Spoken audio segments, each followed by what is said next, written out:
Hello everyone. आज हम करेंगे ओम्स लॉ। ओम्स लॉ में क्या होता है, ओम ने हमें बताया कि what is the relation between electric current and potential difference. Potential difference और इलेक्ट्रिक करंट में क्या रिलेशन है, ये हमें ओम्स लॉ से पता लगता है। पोटेंशियल डिफरेंस हमने किया था पहले। पोटेंशियल डिफरेंस क्या था? It is the work done. It is the work done to bring a unit positive charge from one point to another. किसी चार्ज को एक पॉइंट से दूसरे पॉइंट पर ले जाने में जो वर्क होगा वो पोटेंशियल डिफरेंस होता है। और इलेक्ट्रिक करंट क्या होता है? It is a flow of electrons. जब इलेक्ट्रॉन चलते हैं तो उससे इलेक्ट्रिक करंट प्रोड्यूस होता है। तो इन दोनों का रिलेशन ओम ने बताया और उसको हम पढ़ते हैं ओम्स लॉ के थ्रू। ओम्स लॉ, ओम्स लॉ में क्या है कि according to Ohm's law at constant temperature, Ohm's law में टेम्परेचर जो है वो कांस्टेंट रहना चाहिए। कांस्टेंट टेम्परेचर पर अगर आप पोटेंशियल डिफरेंस को इंक्रीज करोगे तो इलेक्ट्रिक करंट भी इंक्रीज होगा, और अगर आप पोटेंशियल डिफरेंस को डिक्रीज करोगे तो इलेक्ट्रिक करंट भी डिक्रीज होगा। आप रिवर्स भी कर सकते हो। आप अगर इलेक्ट्रिक करंट को डिक्रीज करोगे तो पोटेंशियल डिफरेंस भी डिक्रीज होगा, और इलेक्ट्रिक करंट को अगर इंक्रीज करोगे पोटेंशियल डिफरेंस भी इंक्रीज होगा। तो इसका मतलब ये दोनों एक दूसरे के डायरेक्टली प्रोपोर्शनल होते हैं। तो इसमें हम लिख सकते हैं कि according to Ohm's law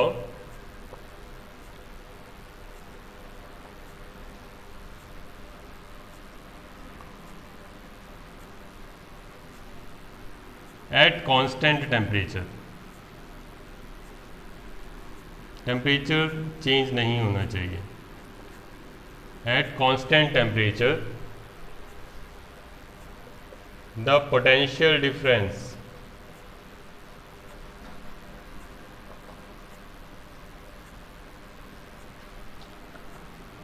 in a conductor is directly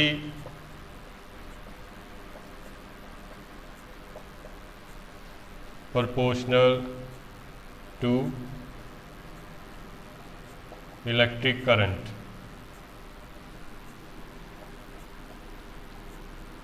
passing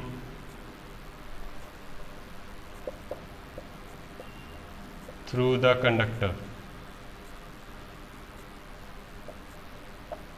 potential difference is directly proportional to electric current. Short में याद करना है, potential difference is directly proportional to electric current.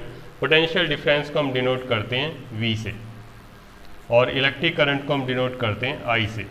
तो ओम्स लॉ में क्या है कि potential difference is directly proportional to electric current. तो हम इनके बीच में एक साइन लगा देते हैं, ये होता है प्रोपोर्शनल का साइन। तो potential difference is directly proportional to electric current. हम रिवर्स भी कर सकते हैं, और electric current is directly proportional to potential difference. हम प्रोपोर्शनल हटा के इनको इक्वल में लिखते हैं और साथ में एक कांस्टेंट लगा देते हैं। तो हमारा फार्मूला बन जाता है V equal to I R. यहाँ पर R एक कांस्टेंट है जिसकी वैल्यू जो है फिक्स होती है। R इज कांस्टेंट, इसकी वैल्यू चेंज नहीं होती।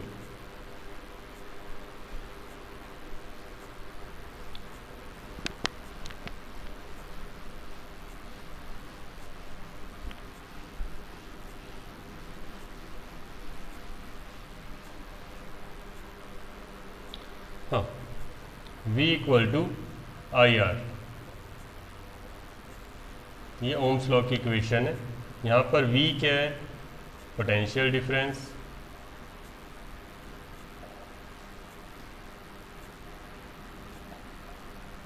I is electric current,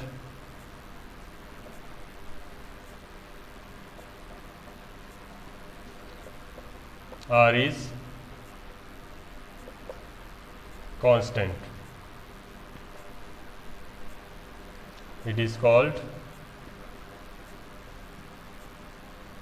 resistance। यहाँ पर R कांस्टेंट है और R को हम रेजिस्टेंस कहते हैं। इसके लिए हम एक टॉपिक हमारा जो है पूरा कंप्लीट रेजिस्टेंस का करेंगे नेक्स्ट टाइम, ठीक है। अभी इसको तो इट इज़ कॉल्ड रेजिस्टेंस। ये कांस्टेंट कैसे रहता है? सपोज हमारे पास फार्मूला है V equal to I R. तो R इक्वल टू क्या हो गया, V upon I. R equal to हो गया V अपॉन आई। तो V और I आपस में एक दूसरे के प्रोपोर्शनल होते हैं। जैसे एग्जांपल लेते हैं, सपोज V आपका 2 वोल्ट है और I आपका 1 वोल्ट है। तो रेजिस्टेंस कितना हो गया, रेजिस्टेंस हो गया V अपॉन आई, यानी 2 अपॉन 1 इक्वल टू 2।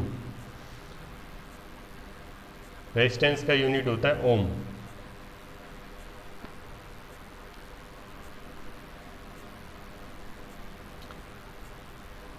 हम फिर से चेंज कर देते हैं, V ले लेते हैं, हम डबल कर देते हैं V को 4 वोल्ट और I को हम कर देते हैं डबल, क्योंकि डायरेक्टली प्रोपोर्शनल अगर पोटेंशियल डिफरेंस डबल करोगे तो इलेक्ट्रिक करंट भी डबल हो जाएगा। तो फिर से हम रेजिस्टेंस निकालते हैं, फिर से रेजिस्टेंस निकालोगे R equal to V upon I. तो V कितना आपका 4 और I कितना आपका 2। तो आंसर फिर भी क्या आएगा, 2 ओम। ओम को हम सिंबल से रिप्रेजेंट कर सकते हैं, ये हमारा एक सिंबल होता है, इसको बोलते हैं ओमेगा। ठीक है, तो हम 2 ओम लिखने के लिए ओम ना लिखकर हम ये लिख देंगे। तो ये भी क्या है, ओम। रेजिस्टेंस का ऐसा यूनिट है ओम। ठीक है, तो ये हमारा क्या है, ओम्स लॉ, जिसमें हम potential difference is directly proportional to electric current.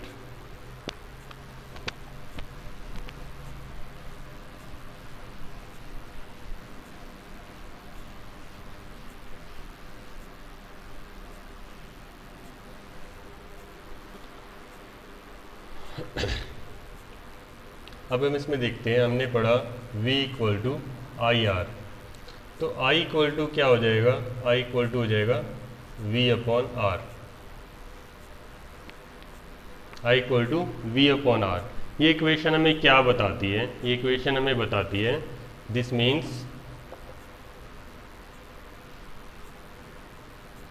Means electric current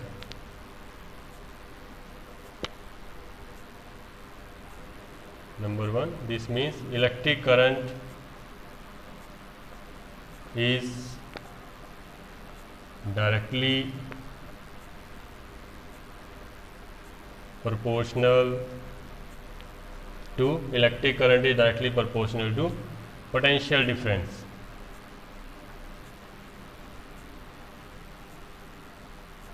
electric current potential difference के डायरेक्टली प्रोपोर्शनल है। इलेक्ट्रिक करंट बढ़ाओगे तो पोटेंशियल डिफरेंस भी बढ़ेगा, इलेक्ट्रिक करंट कम करोगे तो पोटेंशियल डिफरेंस भी कम होगा। दूसरा, इससे हमें क्या पता लगता है कि electric current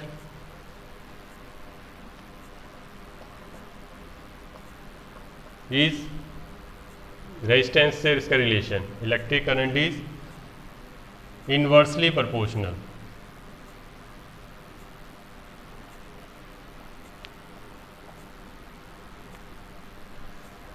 inversely proportional to resistance. Electric current और रेजिस्टेंस में क्या रिलेशन है कि इलेक्ट्रिक करंट रेजिस्टेंस, अगर रेजिस्टेंस इंक्रीज होगा तो इलेक्ट्रिक करंट डिक्रीज होगा। ठीक है, if resistance increases electric current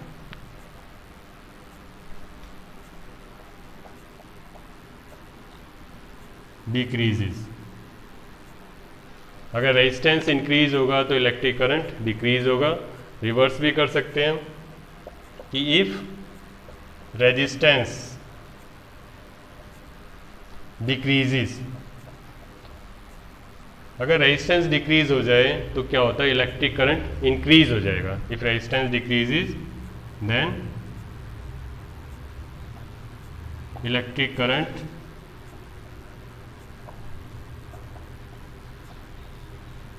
increases. ठीक है, तो इससे हमें क्या कंक्लूजन निकलता है कि इलेक्ट्रिक करंट जो है किस पर डिपेंड करता है। इलेक्ट्रिक करंट 2 चीज़ों पर डिपेंड करता है, एक पोटेंशियल डिफरेंस और दूसरा रेजिस्टेंस। ठीक है, तो हमारा कंक्लूजन क्या है इस मामले में, कंक्लूजन क्या है कि electric current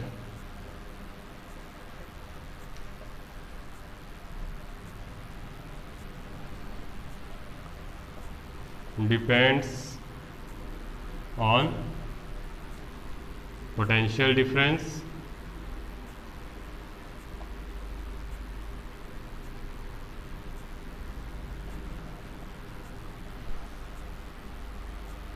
and resistance. Electric current दो चीज़ों पे डिपेंड करता है, पोटेंशियल डिफरेंस बढ़ाओगे तो आपको इलेक्ट्रिक करंट भी बढ़ा हुआ मिल जाएगा। जैसे आप घड़ी में सेल डालते हो, घड़ी में सेल 1.5 वोल्ट का डालते हो तो उसी के अकॉर्डिंग इलेक्ट्रिक करंट मिलता है। एक प्रोजेक्ट मॉडल बनाते हो, उसमें 9 वोल्ट की बैटरी लगाते हो, तो 9 वोल्ट की बैटरी लगाते हो तो इलेक्ट्रिक करंट ज़्यादा मिलता है। ऐसे हमारे घरों में 220 वोल्ट की पोटेंशियल डिफरेंस आती है तो इलेक्ट्रिक करंट हमें और भी ज़्यादा मिलता है। तो इलेक्ट्रिक करंट जो है किस पर डिपेंड करता है, पोटेंशियल डिफरेंस पर। दूसरा रेजिस्टेंस, ठीक है, रेजिस्टेंस किसी भी कंडक्टर की प्रॉपर्टी होती है जिससे इलेक्ट्रिक करंट कम हो जाता है। ये इलेक्ट्रॉनों की मोशन को अपोज करता है और रेजिस्टेंस जो है इलेक्ट्रिक करंट को कम कर देता है। तो अगर इलेक्ट्रिक रेजिस्टेंस ज़्यादा होगा तो इलेक्ट्रिक करंट जो है वो कम हो जाएगा। इसी के बेस पे हम क्या बनाते हैं, कंडक्टर, इंसुलेटर और सेमीकंडक्टर। अगर रेजिस्टेंस कम है तो गुड कंडक्टर होते हैं, रेजिस्टेंस अगर ज़्यादा है तो वो इंसुलेटर होते हैं।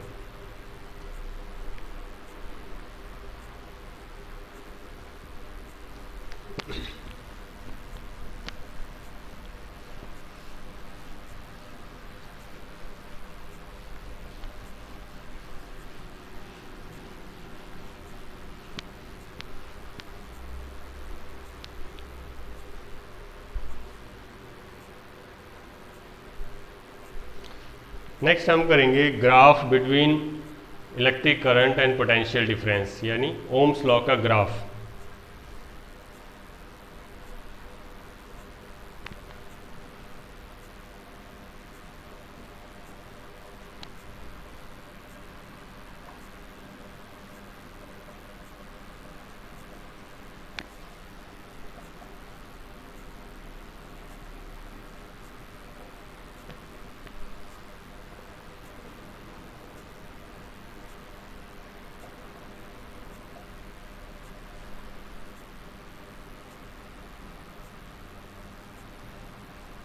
Potential difference, graph between potential difference and electric current.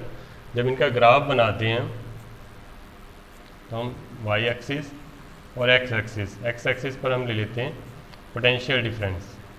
इसमें लिस्ट शॉर्ट में लिख देता हूँ। पोटेंशियल डिफरेंस को हम वी से डिनोट करते हैं, ये इस तरफ इंक्रीज होता है और इसका ऐसा यूनिट क्या होता है, वोल्ट। ऐसे ही इलेक्ट्रिक करंट को हम वाई एक्सिस में लेते हैं, इस तरफ इंक्रीज होता है और इसका ऐसा यूनिट क्या होता है, एम्पियर। तो हम कुछ वैल्यूज़ ले लेते हैं, जैसे voltage 1 volt, 2 volt, 3 volt, 4 volt, 5 volt, 6 volt, 7 volt. इसी तरह हम इलेक्ट्रिक करंट ले लेते हैं यहाँ पर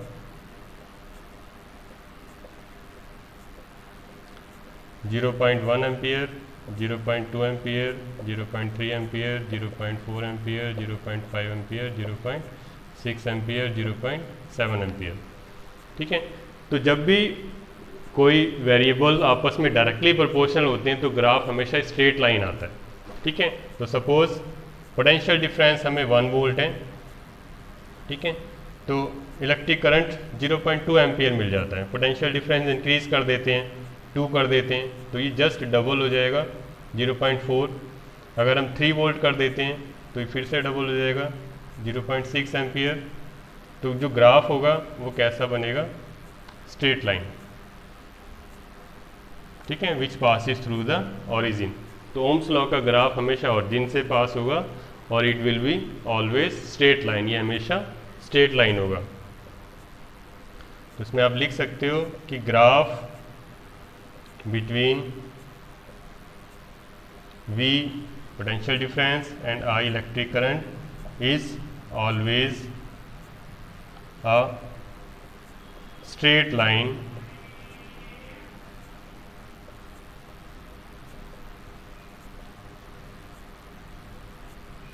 passing through the origin, जो हमेशा ओरिजिन से पास होगा। अब इसमें ओम्स लॉ में आपने 3 फार्मूले याद कर लेना। फर्स्ट है V = IR, पोटेंशियल डिफरेंस निकालना हो तो इलेक्ट्रिक करंट और रेजिस्टेंस आपको पता होना चाहिए। दूसरा, हम इलेक्ट्रिक करंट निकाल सकते हैं। इलेक्ट्रिक करंट क्या हो जाएगा, V/R। और तीसरा, हम इससे रेजिस्टेंस निकाल सकते हैं। रेजिस्टेंस क्या हो जाएगा, रेजिस्टेंस इक्वल टू जाएगा V/I। तो ये 3 फार्मूले हैं जो न्यूमेरिकल्स में यूज़ होंगे। पोटेंशियल डिफरेंस निकालना है, इलेक्ट्रिक करंट निकालना, रेजिस्टेंस निकालना।